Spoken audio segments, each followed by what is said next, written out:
Welcome. শুরু করছি একটি পাইথনের প্রোগ্রাম দিয়ে, যেটি একটি অড ইভেন্ট চেকার। এটি কি করছে?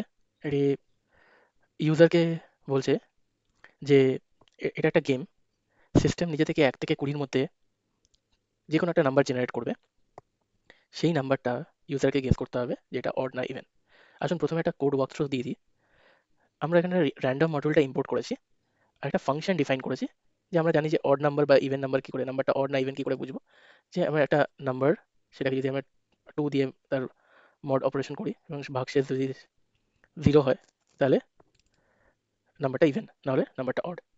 সেটাই আমরা একটা স্ট্রিং ভেরিয়েবলে সেট করে সেটা রিটার্ন করছি, যে অড না ইভেন এই কথাটা সেট করে সেটা রিটার্ন করছি ভ্যালুটা সেট করে। আমরা অ্যাটেম্প্ট বলে একটা ভেরিয়েবলে 3 ইন্টিজার 3 ভ্যালু সেট করে রেখেছি। এটা কেন করেছি এবার বলা হচ্ছে, যে অ্যাটেম্পটা যদি গ্রেটার দ্যান 0, যতক্ষণ আমরা একটা ওয়াইল লুপ ডিক্লেয়ার করেছি, যতক্ষণ অ্যাটেম্পটা গ্রেটার দ্যান 0 হচ্ছে ততক্ষণ এই লুপটা কিন্তু কন্টিনিউ করবে। তার মানে ইউজার 3টে অ্যাটেম্প্ট পাবে সঠিক অ্যান্সার দেওয়ার। আমরা এই লুপের মধ্যে থেকেই এই যে র্যান্ডম যে মডিউলটা ডিক্লেয়ার করেছি তার র্যান্ড ইন বলে একটা ফাংশন আছে, যেটা কিনা একটা রেঞ্জ নেয় 1 থেকে 20, যেটা আমরা দিয়েছি। এর মধ্যে যে কোনো একটা ইন্টিজার নাম্বার ও কিন্তু রিটার্ন করে, সেটা আমরা র্যান্ডম আন্ডারস্কোর নাম এই ভেরিয়েবলের মধ্যে ধরেছি। এবার আমরা ইউজারের থেকে ইনপুটটা চেয়ে নিচ্ছি, প্রম্পটে দিচ্ছি যে high please case the number is odd or even. আমরা ডট লোয়ার ফাংশন অ্যাপ্লাই করেছি, কারণ ইউজার যদি ভুল করে কখনো ক্যামেল কেসে অড বা ইভেন কথাটা লেখে, তাহলে সেক্ষেত্রে আমাদের কন্ডিশন ম্যাচিং এর প্রবলেম হতে পারে। তো আমরা তাই অ্যাকসেপ্টই করছি ওটাকে ডট লোয়ার করে। এটাই আপনি আপারও করতে পারেন যেরকম খুশি। সঙ্গে সঙ্গে আমরা অ্যাটেম্পটের ভ্যালুটা একটা কমিয়ে নিচ্ছি, কারণ ইউজার অলরেডি একটা অ্যাটেন্ড করে ফেলেছে। এবার আমরা অড ইভেন যে ফাংশনটা ডিক্লেয়ার করেছিলাম, সেটার মধ্যে র্যান্ডম নাম্বারটাকে পাস করিয়ে ওই অড ইভেন ফাংশনটাকে কল করে তার থেকে রিটার্ন নিয়ে নিচ্ছি যে নাম্বারটা অড না ইভেন।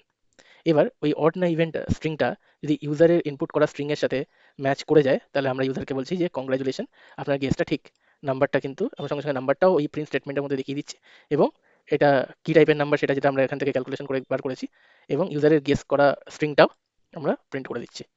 না হলে যদি না হয়, তাহলে এলস পার্টে গিয়ে আমরা বলেছি সরি, আপনার গেসটা ইউজার ইনপুটের ভেরিয়েবলটা ছিল, যেটা ইউজার ইনপুট করেছে, বাট দ্য নাম্বার ইজ, যেটা নাম্বার অড ইভেন মেথড থেকে জেনারেট হয়ে যেটা আসছে সেটা। এবার আমরা এখানে একটা নেস্টেড ইফ এলস লুপ দিয়েছি, যেখানে আমরা চেক করছি যে অ্যাটেম্প্ট যদি নট ইকুয়ালস টু 0 হয়, মানে অ্যাটেম্প্টের ভ্যালুটা যদি 0 না হয়ে গিয়ে থাকে, সেক্ষেত্রে ইউজার এর কাছে আর এই সংখ্যক অ্যাটেম্পটস পড়ে আছে। ধরো 3 ছিল 2 হবে, 2 ছিল তাহলে 1 হবে। এবার যদি এটা 0 হয়ে গিয়ে থাকে, তাহলে কিন্তু গেম ওভার। আবার শুরু থেকে চালু করুন। তাহলে আসুন এর এক্সিকিউশনটা আমরা একবার দেখে নিই। যদি আমরা এটাকে এক্সিকিউট করি, দেখুন এখান থেকে প্রম্পট দিয়ে দিয়েছে। এবার আমরা এটাকে অড না ইভেন চেক করবো। ধরুন আমি বললাম নাম্বারটা ইভেন, যে নাম্বারটা এখন ব্যাকএন্ডে জেনারেট হয়েছে, সিস্টেম জেনারেট করেছে, নাম্বারটা ইভেন।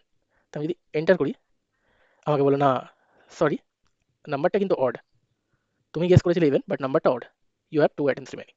ঠিক আছে, আমি বললাম না, আমি এবারও বলছি নাম্বারটা হয় ইভেনই হবে। না, বলছে না ভাই, এই নাম্বারটা অড, আবারও অড, তোমার কিন্তু একটা অ্যাটেম্পটসই পড়ে আছে। আমি বলছি ঠিক আছে, এইবার আমি অড দিয়ে দেখি। বলছে না, তোমার গেস হলো না 3বারই, game over, try next time. ঠিক আছে, এটা গেল একটা কেস। এবার যদি আমি আবার চালিয়ে দেখাই, তো আমি বললাম এবারে শুরু থেকেই বলছি নাম্বারটা হয়তো অড হতে পারে। বাহ, congratulation, your guess is right, number is 9 and it is an odd number and your guess is odd. ধন্যবাদ।